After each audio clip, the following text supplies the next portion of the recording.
Audio down. Anurag Bhadauria audio down है। Anurag audio down है। जफर सलाम साहब ऑडियो डाउन है, ऑडियो डाउन है।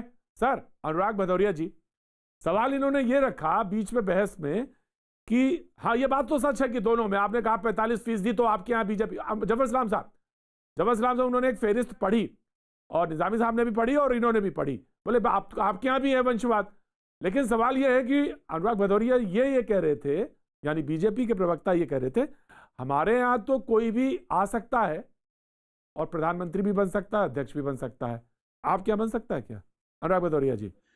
हाँ बिल्कुल, जिसके अंदर ताकत होगी, जो जनता का प्रिय होगा, जनता जिसको चुनेगी। समाजवाद में आप अच्छी तरह जानते हो, हम समाजवादी लोग, समाजवादी लोग में वही, अरे भैया मैं प्रवक्ता बना हूं ना, मैं वंशवाद से थोड़ी आता हूँ यार। पूरे देश में देखा है कितने एमपी वंशवाद से आते हैं, कमाल की बात कहाँ है? अपने बाप को बाहर निकाल के फैला, वही वंशवाद कहलाता है। करो तब बात क्या करो। मैं पूछ रहा हूँ आपके 45 एमपी वंशवाद से आते तो जवाब नहीं दोगे। मैं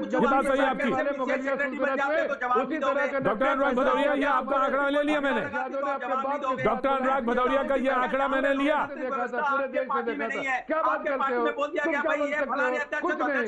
अरे तुम्हारे यहाँ तो पोस्टर लगाने वाला एक मंत्री बन सकता है, तुम्हारे यहाँ बन सकता है एक पोस्टर लगाने वाला। Audio down.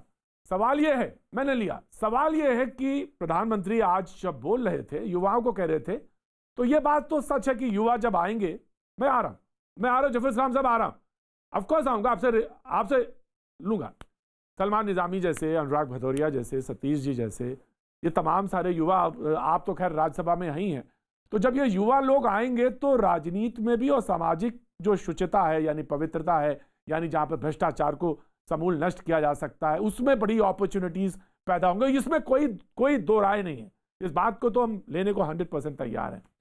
लेकिन सवाल यह है कि उन्होंने कहा कि एक तरह की ऑटोक्रेसी जो है, और एक तरह का जो शब्द इस्तेमाल किया कि तानाशाही, ये राजनीतिक वंशवाद लोकतंत्र में तानाशाही के साथ अक्षमता को भी बढ़ावा देता है, तो एक तानाशाही आती है, वो डेंजरस है, वो लोकतंत्र के लिए डेंजरस है, और इसी की तरफ शायद इशारा वो करे थे। सतीश प्रकाश जी।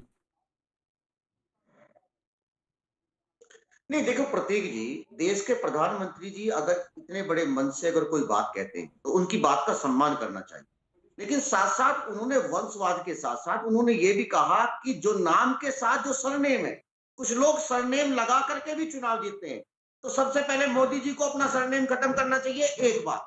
दूसरी बात, आप देश के प्रधानमंत्री जी को यह भी क्लियर करना चाहिए कि क्या राजनीतिक लाभ कमाने के लिए वो सिर्फ राजनीति से ही वंशवाद खत्म करना चाहते हैं?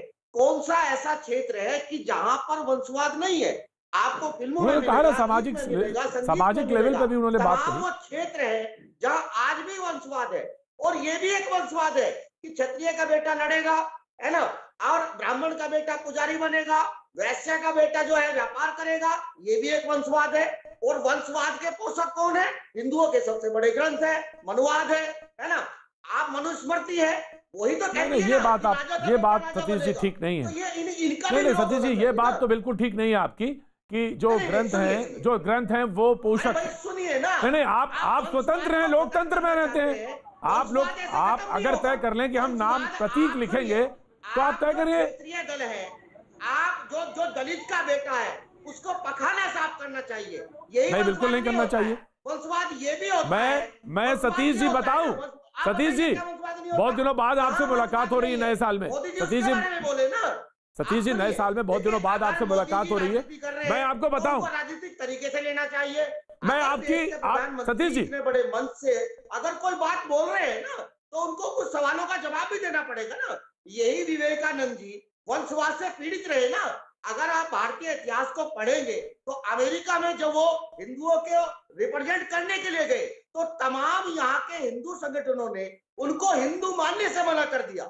ये भी सच्चाई है ना कि उनके पास राइट नहीं है कि वो हिंदुओं को डिफाइन कर सके। ये दुर्भाग्य है देश के प्रधानमंत्री जी। देखिए प्रतीक जी, कल क्या हुआ इसके ऊपर हमको ध्यान नहीं देना चाहिए। अब हम आजाद हो चुके। बहुत अच्छी बात आपने बोली। व्यवस्था में जो भारतीय संविधान है वो किसी भी तरह के वंशवाद को जफर साहब आ रहा हूं, ऑफ कोर्स मैं आपके पास आ रहा हूं। 2 लोग और पैनलिस्ट हैं, उनको बोलना है, मैं आता हूं।